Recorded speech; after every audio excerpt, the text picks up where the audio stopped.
যেরকম সেম জিনিস 1962 চায়না করলো আমাদের সঙ্গে, সেম জিনিস ওরা তাইওয়ান সঙ্গে করতে চায়। চায়না কোনোদিন কোন যুদ্ধ নিজের মাটিতে নিয়ে যেতে চায় না। ওরা কি মার খেয়েছে দোকলাম এন্ড গালওয়ানে, আমাকে কি বলবো, ওখানে পিএলএ সোলজার গুলো কাটছে। চলুন, এটা চায়না, চায়না এরকম করলো কেন করলো? আরো একটা জিনিস, এনার্জি।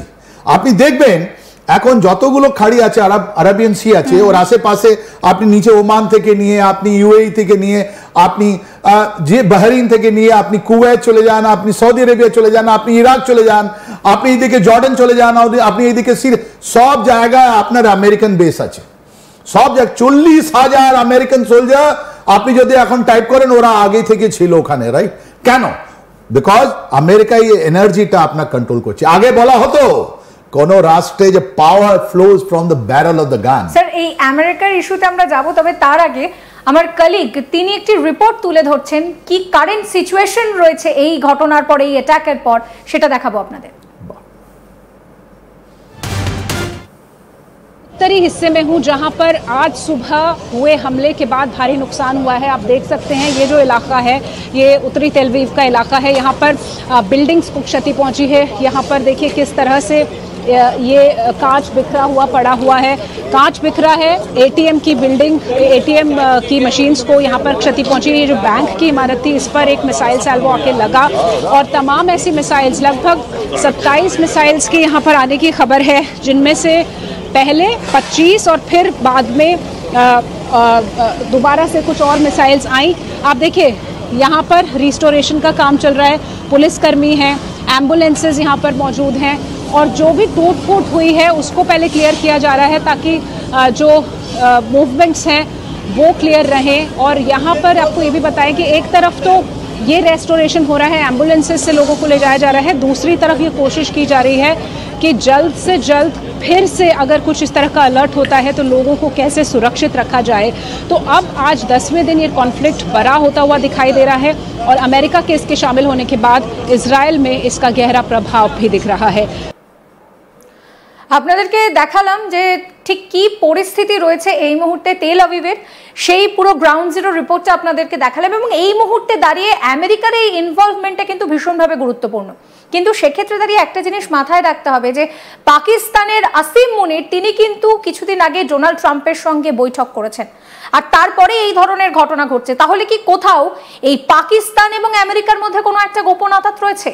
এইভাবেই কি যে ধর্মযুদ্ধের কথা আর কে শ্রীবাস্তব বলছেন সেই দিকেই এগিয়ে যাচ্ছে পৃথিবী? কিন্তু এক্ষেত্রে দাঁড়িয়ে আমরা দেখলাম ডোনাল্ড ট্রাম্পের সঙ্গে আসিম মুনির কিছু একটা বৈঠক করলেন, কি কথোপকথন হলো সেটা কিন্তু কেউ জানে না। সেক্ষেত্রে দাঁড়িয়ে তারপরে এই ধরনের একটা অ্যাকশন, এইভাবেই কি ইসলামীকে প্রতিষ্ঠা করার একটা চেষ্টা চলছে? বাহ, খুব ভালো প্রশ্ন আপনি করছেন। দেখুন, আপনি আগে যদি ফ্রেম ফ্রিজ করেন, আপনি যদি দেখেন ইসরায়েলের মধ্যে যতগুলো জার্নালিস্টগুলো আছে, আপনাদেরও প্রতিনিধি আছেন, আপনি দেখুন ওখানে কোনো তাড়াহুড়ি নয়, কোনো ফিয়ার ফ্যাক্টর নয়। আর টার্গেট প্রোফাইলিং যেটা ছিল, ইরান আগে কাকে মারতো? তেল আভিভ অ্যান্ড তারপরে হাইফা, যেটা ইকোনমিক সেন্টারগুলো ছিল, যাদের রিসার্চ সেন্টার ছিল, হসপিটাল ছিল, স্কুল ছিল, ওকে টার্গেট করতো। আজকে প্রথমবার জেরুসালাম হ্যাজ বিন অ্যাটাক। এটা ধর্মযুদ্ধ দিতে তো নিশ্চয় যাচ্ছে, এটাই আমরা বলছি, আপনার এর মধ্যে কোনো সন্দেহ নেই। দুদিন আগে আপনার OIC, organisation of Islamic country, ওর একটা তুরস্কতে একটা মিটিং হলো, জানেন 1000 থেকে বেশি লোক ওখানে ছিল, ওখানে বাংলাদেশ, পাকিস্তান সবাই ছিল। আর তুরস্ক যে প্রেসিডেন্ট আছেন উনি বড় বড় কথা বললেন, উনি ক্রিটিসাইজ করলেন, কিন্তু একটাও ওয়েপন আপনার এই ইরানকে দিলেন না। কেন? উনি বললেন আমি নাটো লোক।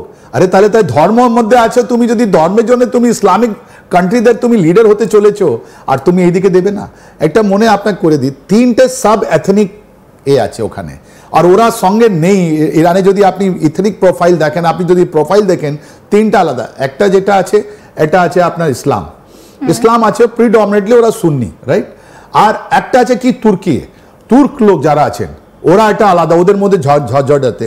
আর এটা পার্সিয়ান, এটা সব থেকে ওল্ডেস্ট সিভিলাইজেশন আছে এখানে। পার্সিয়ান ওরা আলাদা, সিয়া ওরা আছে প্রিডমিনেন্টলি, একটা আছে ইসলামিক আর একটা তুর্কি। এদের মধ্যে রিলেশন খুব ভালো নয়, এরা নিজে প্রসপারকে ওটা ওখানে কন্ট্রোল করার জন্য ওদের মধ্যে ঝগড়া করছে। That is point 1। তার মানে তুরস্ক প্রেসিডেন্ট ওখানে গিয়ে শুধু কথা বললেন, একটাও ওয়েপন আপনার ইরানকে দেননি।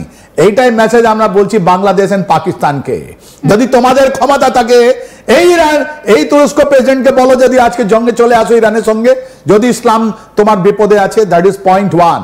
পয়েন্ট 2, ওখানে কি দেখছেন? ইরানিয়ান আপনার ফরেন মিনিস্টার আর পাকিস্তানের ফরেন মিনিস্টার সঙ্গে বসে আছেন, আপনি কোনো জিনিস দেখেছেন?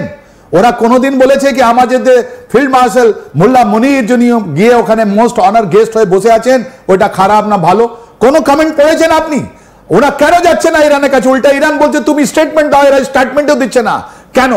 এই আপনার ইসলাম, আপনার যদি ইসলাম নিয়ে কথা বলেন তাহলে আপনার দেখে নিন আজকে কি হচ্ছে। এইটাই জিনিস আপনি বুঝতে পারবেন এখন ধাপে ধাপে।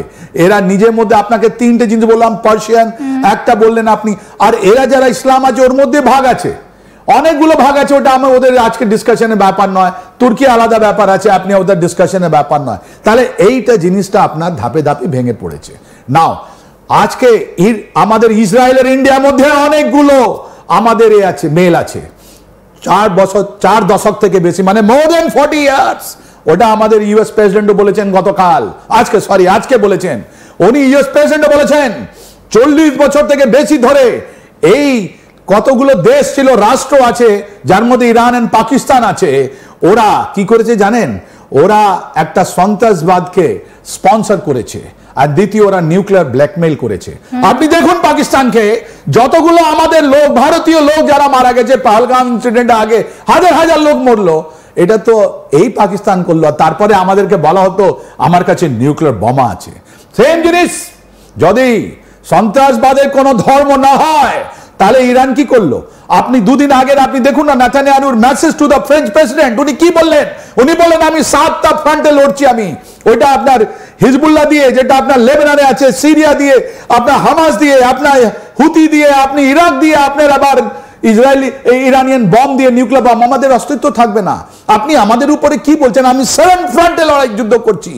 আমাদেরকে বলা হলো কি তোমরা 2 ফ্রন্ট বা 3 ফ্রন্ট। আমরা এখন শিক্ষা নিয়েছি, আমরা ভয় করি না, মৃত্যু ভয় করি না ভারতীয়রা। আমরা মৃত্যু বরণ করি, আমরা মাটির তলায় আমরা নিজের বডিটা রাখি না, আমরা পুড়িয়ে দিই, মাটি পুড়িয়ে দিই। এই সনাতনী ধর্ম শিখেছে এই বডি থেকে কোনো রিলেশন নেই, আমরা পুড়িয়ে দিই। এটা আমাদের এই ধর্মের বইতে লেখা আছে, আমাদের গীতায় লেখা আছে, আমাদের মহাভারতে লেখা আছে, রাইট? তো এই তো 40 বছর ধরে এরা চালালো।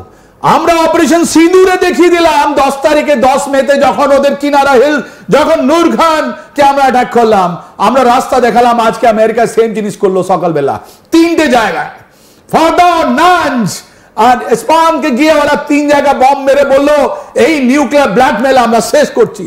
এইটা শেষ, এটা নতুন দিন আজকে আছে, একটা নতুন বেঞ্চমার্ক আমেরিকা দিল আমাদেরকে, রাইট? পাকিস্তান তোমার জন্য একটা স্লোগান আছে, আগে ছিল আগে